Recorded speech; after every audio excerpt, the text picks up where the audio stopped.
Skill trees have been a huge part of Assassin's Creed franchise for nearly a decade now, and over the year, Ubisoft has refined and expanded this mechanic to the point to where Valhalla has over 130 skills for players to explore. However, it's looking like the skill tree will be taking a complete U-turn with the release of Mirage, which will completely change how we play the game. In this video, I'll run you through everything you need to know about these changes, from the new skill categories to skill progression. But before we get into this video, let's just take a moment to talk about today's sponsor, Instant Gaming. Now, Instant Gaming isn't like every other business out there, because they want you to save money rather than spend it. Instant Gaming basically offers the flagship games that you want for a fraction of the price. It's literally a dream come true for gamers like you and me. They also offer pretty cheap top-up cards, which is an added bonus. Right now, you can grab a pre-order of Assassin's Creed Mirage for 20% off. So if you wanted to get your hands on Mirage and other awesome games for a fraction of the price, make sure you head to the link in the bio in this video. And hey, there's no need to thank me. So it's not a secret that skill trees aren't exactly a new thing with Mirage. We've seen this feature in Assassin's Creed games all the way back since Syndicate. However, as is always the case, Ubisoft has constantly been trying to make this feature bigger and better. Just take a look at Assassin's Creed Valhalla. The skill tree was enormous, over 130 skills, all of which were broken down into separate categories. There was no way you could explore and use each and every one of these skills without treating the game like a 9-to-5 job. It's looking like the company has recognized this and is bringing the skill tree back down to earth for Mirage. So instead of having hundreds of skills that you'll never use, there will only be a handful, but these skills will be much more impactful. This decision to downsize represents the bigger motive behind Mirage. Ubisoft is looking to do a 180 and turn away from the bigger open world titles and re-emphasize the story narrative, at least for now. So what is this skill tree actually going to look like? Well, from leaks we can see that there will only be 15 skills in Mirage, broken down into 3 categories. The first category is Phantom, and these skills are going to focus on Basim's ability to maneuver and hunt enemies. Next is Trickster, which will likely focus on Basim's stealth and deception attributes. Then finally, there's Predator. Skills under this category will focus on Basim's open combat abilities. So far, we've only seen what 3 of these 15 skills are going to look like, and they're all under the Phantom category. So first of all, there's going to be a skill called Breakfall. When unlocked, this skill would automatically cause Basim to roll when jumping from dangerous heights. This is going to allow you to survive falls that would otherwise kill you, and will be perfect for scenarios where you just gotta get out of enemy territory. The second skill we know about is called Airstrike. When you unlock this skill, you're going to be able to slow down time when aiming or throwing knives in the air. This is going to give you better accuracy and ultimately help you take out enemies with ease. The last skill that we know about is called Kickback.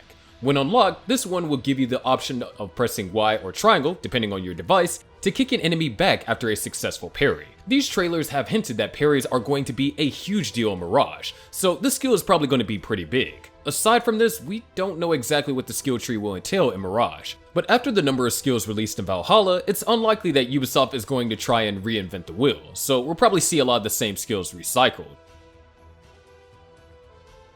Because of the fact that there are like 90% fewer skills in Mirage than there were in Valhalla, I'm going to go out on a limb here and say that progression is going to be slower. A lot slower. Mirage and Valhalla are worlds apart in terms of sheer numbers, but we also gotta remember that a large portion of the skills in Valhalla were about increasing your stealth, health, or attack stats by a fraction of a percentage. They were basically like fillers that you had to go through to unlock the bigger skills that actually made a difference to gameplay. Mirage is basically doing away with this particular model. They aren't going to be tiny increases to your base stats anymore. When you unlock a skill, it's actually going to make a difference. And the skills still are going to get bigger and better as you progress through the tree, so there will still be an incentive to work towards skill completion. But it isn't going to feel like quite such a tedious task. You're also going to have to unlock the previous skill in the tree before you move on to the next one. So let's take the Phantom tree that I mentioned a second ago. If you want to unlock Airstrike, you'll first have to spend the skill points on unlocking Breakfall. Picking which tree you want to progress in is going to be an important choice, because you'll only have a finite number of skill points to use. So you'll either be able to choose to go all into one tree, like the Phantom tree, and become a master of one skill, or diversify your skill points into multiple trees and become a jack of all trades. Your choices are all going to come down to playstyle. Unlike Valhalla, the skill points you unlock are going to be tied into the story, so you're not going to be able to just go off and upgrade your character between story missions. Instead, you'll complete a mission, unlock a skill that's probably related to the next mission, and repeat. Honestly, whether or not you will prefer this new system is just going to come down to how you like to play. If you enjoy making those 0.1% improvements to your character, then Mirage is probably going to feel a little underwhelming. But if you prefer more streamlined mechanics that aren't so confusing, Mirage will feel like a breath of fresh air after Valhalla. Even if we consider the fact that Mirage will do away with a lot of the filler-style skills, it's still pretty hard to comprehend just how much smaller Mirage skill tree will be. Well, we need to consider the size of Mirage. Unlike Valhalla, Mirage isn't an open-world title. Ubisoft has been open about the fact that the map will be smaller and the story will only take players around 20 to 30 hours to complete.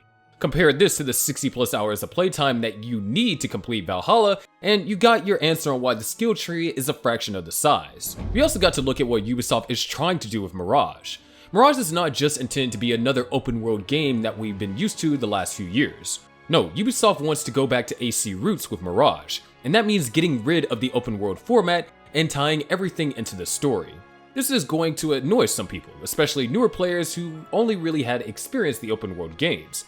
But this story-driven approach is what Assassin's Creed was all about in the first place. For a lot of players, this format is going to feel really refreshing. So before we wrap up this video, there are a couple other features about Mirage's skill tree that are worth pointing out. First of all, in the trailers and some of the leaked footage, we've been able to get a glimpse of some of the symbols that represent different skills and skill trees. And it turns out that these are all based on real Islamic calligraphy dating all the way back to the 16th century. The Phantom tree is represented by a scorpion, and translated, this means the scorpion does not sting out of malice.